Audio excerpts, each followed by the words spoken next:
Hey everybody, Knickknack here, back again for another video. As you see from the title here, this is going to be my top 10 games of 2017 vid. Now I bet most of you agree with me in the sense that 2017 was quite possibly one of the best years in gaming, and fortunately I was able to play most of the heavy hitters that year and enjoyed around every single one of them. Unfortunately, however, as with most years, I was unable to play certain games due to time, and with that being said, games like Nioh, Super Mario Odyssey, Resident Evil 7, and Wolfenstein 2 will not be on this list.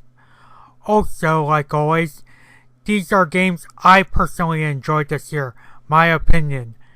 Now before I begin, let me throw out a quick list of honorable mentions. Innocent until I'm proven guilty. Deny everything, deny everything. I'm being framed. It's all a setup. Deny everything, deny everything. I'm just a smoke in the wheel, part of the puzzle, part of the game. I'm being framed. Innocent till I'm proven guilty. Deny everything, deny everything, deny everything, deny everything.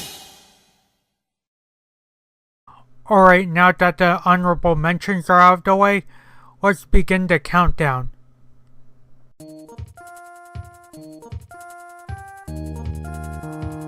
Starting off the list at number 10 is Injustice 2. NetherRealm does it again with creating a fighting game that is worth your money by not fixing what isn't broken. Gameplay wise, this title plays like its predecessor with a couple of small additions that bring some more strategy to fights. The graphics still look mighty fine with the stages being full of life, but what makes this game so good is the new content that gives other fighting games this gen a run for their money. Story mode is what NetherRealm does best in fighting games, and this game is no exception, with seeing it take place in the alternate reality of the first game while playing as all these characters that are putting aside their differences to face a bigger enemy. It's told really well for its genre, with the improvement of having multiple branching paths for replayability. Other than that, other modes include the obvious online, which I won't touch too much on because I haven't played it, and with online fighting games, you know what to expect. There's this one AI spectator mode, which lets you create teams of 3 AI controlled characters to battle out and earn credits. And there's a new mode called Multiverse mode, which is an arcade mode but better, as you can obtain equipment for your characters to use in the aforementioned modes. Overall, despite some small nitpicks here and there that make it begin this countdown in the first place, Injustice 2 is another solid NetherRealm fighting game, and it deserves its spot at number 10.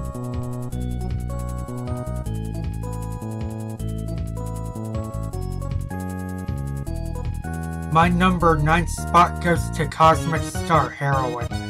Ever since I played Cthulhu Saves the World, I've been a huge fan of the indie developer Seaboy Games, and when I found out they were making a new RPG in the style of SNES ones, I knew I had to get it.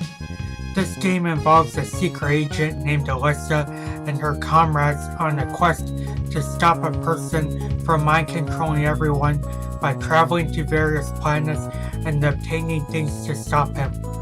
While the story and characters aren't too developed, sad to say, the game makes up for it in its presentation and gameplay. Presentation-wise, this game looks like a 16-bit Square RPG, and the details and settings look so good. Add to it the nice sci-fi sounds that accompany battles, and the great music by Hyperduck Soundworks that builds every fight and world you visit. As for gameplay, it's so good with how unconventional it is, and how each battle needs a strategy for every turn you make. Pretty much you have a set of attacks and once you use it, it's done for now until you decide to recover it with a defense command. It works so well that I didn't really care too much of the game's flaws because of it. Even with the aforementioned flaws, Cosmic Star Heroine is well worth the money. Plus, you can't go wrong with an RPG that has a length that's not too long and not too short.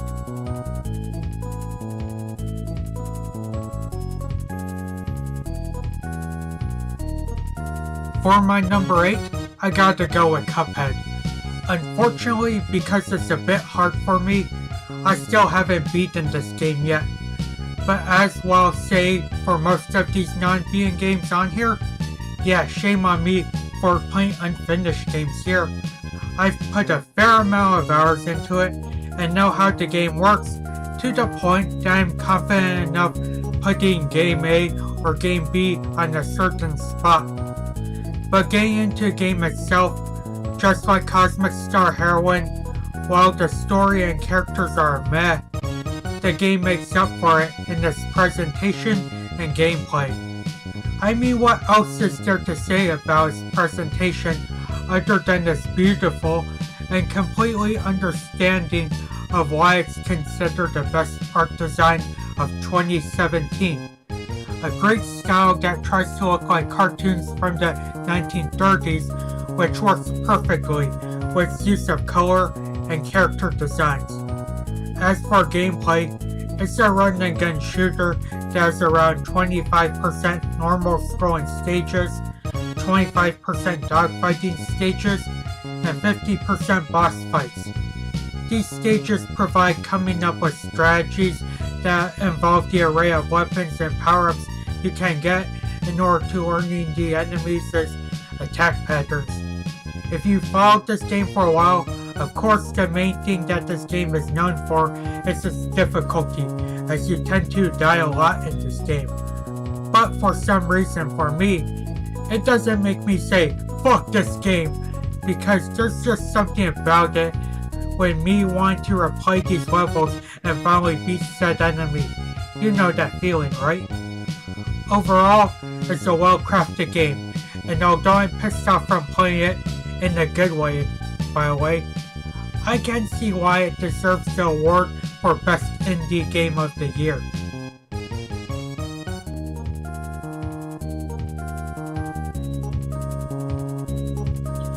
Coming in at number 7 is South Park: The Fractured Butthole. The Stick of Truth was my second favorite game of 2014, and when I found out I was getting a sequel, I was extremely excited because even though it's made by a different developer, the end product turned out to be as good as the first game. This game parodies the recent superhero movie boom, and man is it great. You basically play as the main character from the first game, and he's playing an adventure where he's involved in a fight between two hero teams while also exploring what the city has to offer. Though the humor wasn't as funny as the first game, it's still mad nice and it works with the various things that happen in the plot. As for gameplay, it changed to a grid-based system that is as fun or even better than its predecessor. It's basically a tactical RPG where you use an assortment of unique attacks based on the various classes you can be in this game, and you have all these obstacles that make the battles really exciting and in which I consider it to have good structure. Another aspect of the gameplay I forgot to mention is the crafting system, and it too works well with how simple it is, along with the items you can create, which are pretty humorous. Being a man who's been drinking that Marvel Kool-Aid recently, I just love the parodies of current superhero films, and combining it with a superb battle system makes this game worth a try.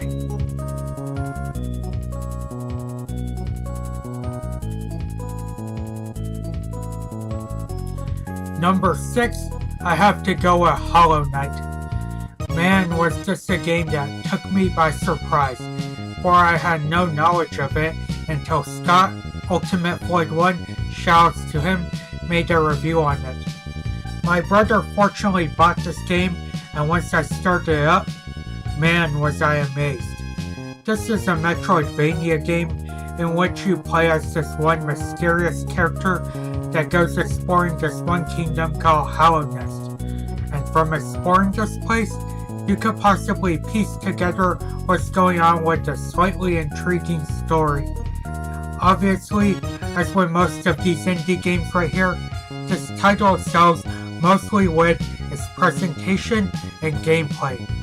The world of Hallownest is very unique, with various settings that are so dark and bleak, but they range from lush jungles to rainy cities, and it is animated and works so well, and it's just presentation godlike. As for the gameplay, it plays like an Igarashi Castlevania game, but without the RPG elements and is a bit more harder. Also, when it comes to combat, it's much smoother than any of his games. What I mean is that the protagonist's movements and attacks feel so much quicker and free-flowing than any Iga game I've played so far, and combined with the various abilities you get to make with your character have, which makes it more powerful of course, is icing on the cake. Although it's at 6 due to some problems near the end, Hollow Knight is well worth playing if you're into the genre, and I consider it to be my favorite indie title this year. Try it out because it needs more love.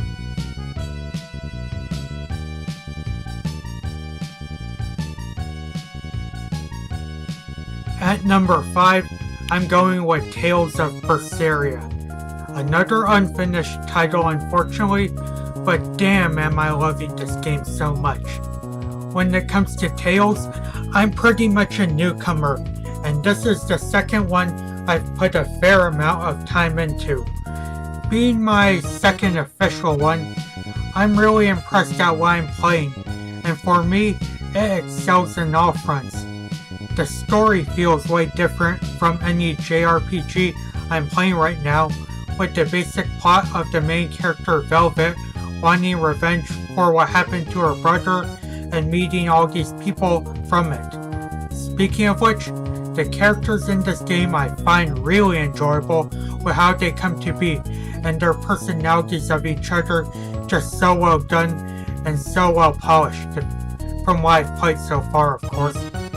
As for the other parts, the presentation is nice, and you can't go wrong, as I consider Tales games to look good from every single iteration I've seen. And combined with a soundtrack that fits the world is another great addition. But of course, the gameplay is what shines, and I'm currently loving every part of it, from the weapon upgrading system to the expedition stuff to of course the battle system. As I state again, I'm a newcomer, and seeing the transition from a 2.5D plane to full free 3D is fantastic. Combine that with new abilities and the new art system that has you planning each attack, and you've got some of the most fun combat in the JRPG. Even if it's a bit messed up for me playing this pretty high on my list, this game is impressing me a ton, and for the price you can currently get it for, I recommend this title.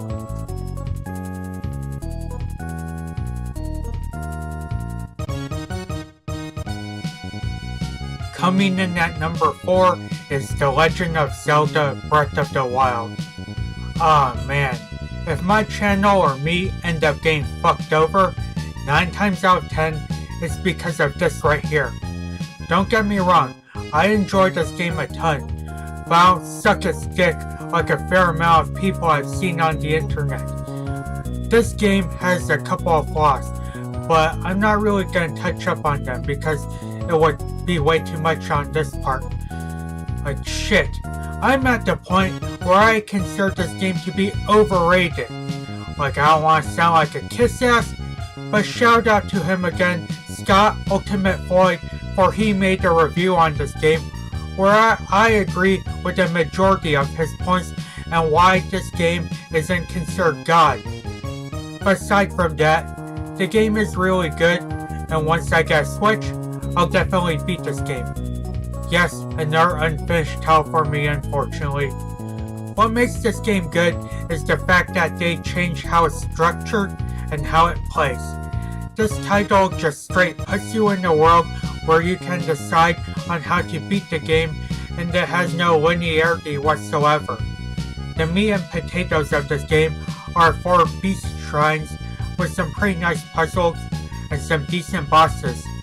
If that gets too hard, you can explore shrines to have some pretty clever puzzles and give you upgrades for links. Speaking of the world, it looks really nice, especially being complemented with the cel-shaded graphics. Besides that, the game has a good cooking feature, the armor upgrading system is pretty good, and just the exploration of it is really well done. Also, the combat is serviceable with how great it feels compared to past Zelda games. Overall, even though I find this game overrated because of many flaws, I still consider it a solid game to a point that's at my 4th spot.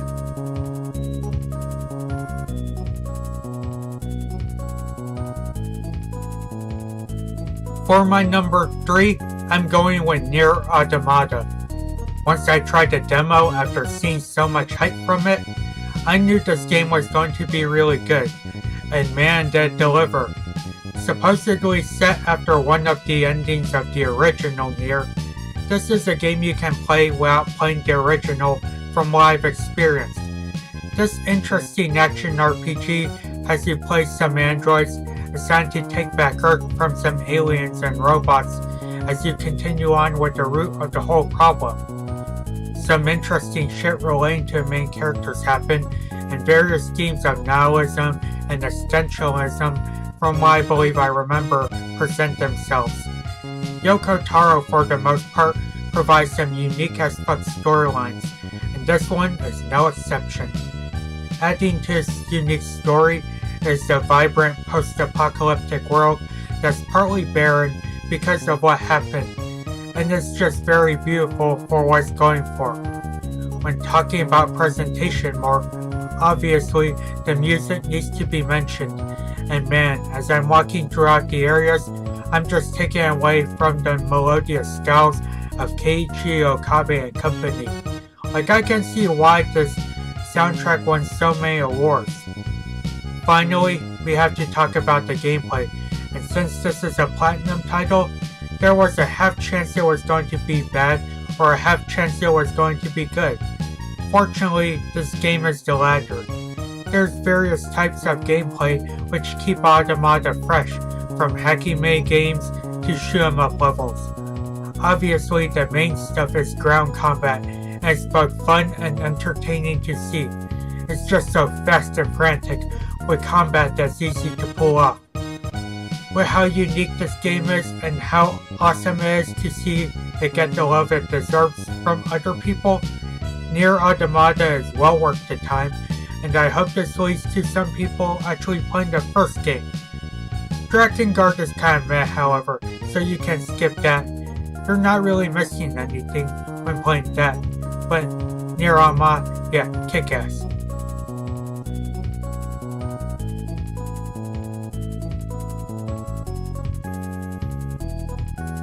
At number 2 is Horizon Zero Dawn. As I compilated my thoughts on every game on this list, I ended up being fully surprised at how great this game was. This game has you playing as a woman named Aloy, who after being accepted into a tribe for being an outcast for how long, goes on a quest to find out who fucked with her tribe and why they did it. The story, I have to admit, was just meh, but Guerrilla made up for it with the setting and gameplay.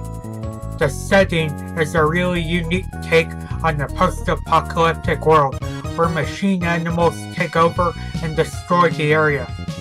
Like most well-created open-world games, this world is filled with tons of life, from the machines to the humans, and seeing them live and interact in these broken down buildings and prehistoric-like villages is very nice. Also, can I just say how great it was to see Guerrilla use the full power of the PS4 to create a game that has just some stunning visuals. Now, while these things are good, what makes this game score high on my list is the gameplay. I classify it as a combination between a third-person shooter and an action RPG, where Aloy uses an assortment of projectile weapons and levels up when killing these robots and exploring the area ahead. Like man, the gameplay is just so good with how different it is, and seeing Aloy use this ability to find these robots as weaknesses and use her weapons to exploit them is just so fun to do. Of course, since they're robots, they're bound to attack you, and most fights tend to be exciting each time. As for other parts of the gameplay, the leveling up and skill tree systems are great additions, crafting is fun and easy to do, and side missions are alright. Despite some problems here and there with the gameplay and characters, this game made up for it with a beautiful world and some of the most exciting gameplay I've ever experienced in an action-adventure game or an action RPG. A big surprise from this year, and it would be nice if it got more recognition than it gets right now.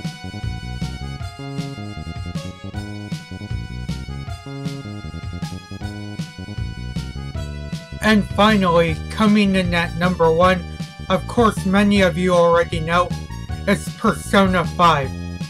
Man, what an amazing game this was, and seeing all the new features and improvements this title has done for the Persona series is just excellent. Most people have already played it, but for those that haven't, you play as a group of high school students who have the power of going to another world and are able to change the hearts of people. This game just excels on every aspect, from its story to its phenomenal presentation to its fun gameplay. The story is entertaining throughout, and seeing all these twists and turns just made the plot really exciting. Combine that with a main cast of characters that have strong personalities, and you've got a story that doesn't get boring. Presentation-wise, this game looks and sounds amazing. The graphics are a great cel-shaded anime-esque style that works well with both the unique dungeons and the city of Tokyo. Speaking of Tokyo, hot damn does it look beautiful with the crowds of people walking around and doing daily activities. Of course, I can't talk about the game's presentation while discussing the game's music, which also hot fucking damn can I not stop listening to it. It's as equally good as its past two titles, with some fly as fuck lyrics and vocals by Lina Nazumi, with of course some help from the amazing Shoji Meguro. Just overall, a great assortment of jazz, funk, and hard rock. Last of course is the gameplay, and damn that was improved on both the RPG combat and the social links on this one. Starting with the social links, it's a great improvement, for not only do they provide great stories with these characters' struggles, but they also made it that ranking them up provides bonuses for the battles to come. Speaking of the battles, I feel as if they're a great combination of all past 4 games, from the monster battling and gunplay of the first Persona game, also the second, to the weakness, exploitation, and Persona fusing of 3 and 4. Speaking of which, the Persona fusions in this game are so good, with the new additions that let you buff up your Personas. Plus, using guillotines compared to playing with cards is just more exciting to watch. While I do admit there are a few problems with this title, as most games have problems that aren't perfect, they tended to be overshadowed with the product as a whole. And man, I can't stop my obsession with this franchise, as this game was a phenomenal experience. This is a must-play in my eyes, and I hope the franchise gets better and better with each installment. So those were my favorite 2017 games. Let me know in the comments, or just in general, what were your favorite games of last year. I love hearing what people have to say. Anyway, as always, I want to thank you guys for watching. Take it easy, and until next video.